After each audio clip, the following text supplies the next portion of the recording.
किसी भी company financial statement को 3 पार्ट्स में बांटा जा सकता है।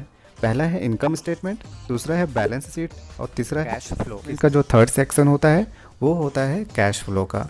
तो कैश फ्लो का मतलब होता है कि किसी भी कंपनी के पास कितना कैश आ रहा है और कितना कैश कंपनी को खर्च करना पड़ रहा है, और जो नेट उनके पास बच रहा है रिजर्व के रूप में, जिसको वो हो सकता है डिविडेंड देने के लिए यूज़ कर रहे हैं और उनके पास कुछ रिजर्व और सरप्लस के रूप में रख रहे हैं, वो पार्ट कितना अच्छा है।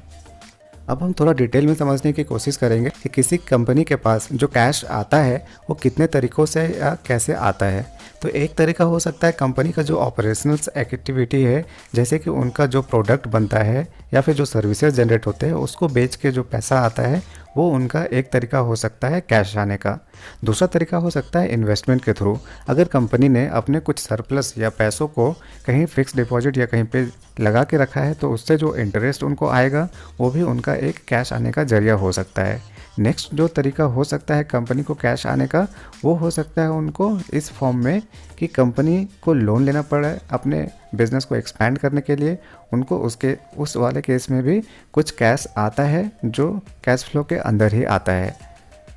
तो किसी भी कंपनी का कितना कैश फ्लो होना चाहिए कि उस कंपनी को हम अच्छा बोल सकते हैं। किसी भी कंपनी के कैश फ्लो में हर साल अगर बढ़ोतरी हो रही है तो वो कंपनी अच्छी समझी जा सकती है। इसको समझने के लिए हम समझ सकते हैं कि कोई एक इंडिविजुअल है सपोज़, और उसकी इनकम का जो स्रोत है या फिर इनकम का जो सोर्स है वो सैलरी है। उस सैलरी से हर साल वो या हर महीने उसको खर्च करता है रेंट के रूप में, अपने घर चलाने के लिए, खाना के रूप में, स्कूल या बच्चों के जो फीस होते हैं उसके लिए, इंटरटेनमेंट के लिए, और इस तरह से कुछ पैसे वो अपने इन्वेस्टमेंट के लिए भी बचाता है।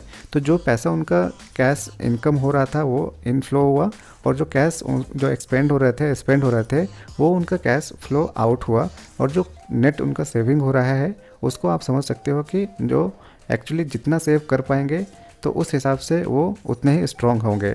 और हर साल अगर उस एम्प्लॉय का कुछ सैलरी बढ़ता है तो इसलिए जो सेविंग का उनका तरीका है या सेविंग का जो अमाउंट है हर साल कुछ ना कुछ बढ़ना चाहिए। तो इसी तरह से किसी भी कंपनी का अगर रिजर्व जो पैसा होता है वो हर साल अगर बढ़ रहा है, और या फिर कैश फ्लो जो नेट कैश फ्लो जो है वो अगर बढ़ रहा है, तो वो कंपनी अच्छी है, उसको अपने पोर्टफोलियो में ऐड किया जा सकता है। होप कि आपको फाइनेंशियल स्टेटमेंट्स के बारे में समझ में आ गया हो कि कैसे इनकम स्टेटमेंट देखते हैं, कैसे बैलेंस शीट देखते हैं और कैसे जो कैश फ्लो है उसको देखते हैं। तो आप जो इजीली अवेलेबल वेबसाइट्स है जैसे कि screener.in या फिर moneycontrol.com, वहाँ से आप किसी भी कंपनी का ये जो फाइनेंशियल स्टेटमेंट है उसको ओपन करके उसका एनालिसिस कर सकते हो और खुद से डिसीजन ले सकते हो कि वैसे शेयर को अपने पोर्टफोलियो में रखा जाए कि नहीं रखा जाए, ये लॉन्ग रन में आपको प्रॉफिट देगा कि नहीं देगा। ये सारा डिसीजन आप खुद से ले सकते हो और अपना एक स्ट्रॉन्ग पोर्टफोलियो, एक प्रॉफिटेबल पोर्टफोलियो बना सकते हो। तो लाइक, सब्सक्राइब और शेयर जरूर करें। थैंक यू, धन्यवाद।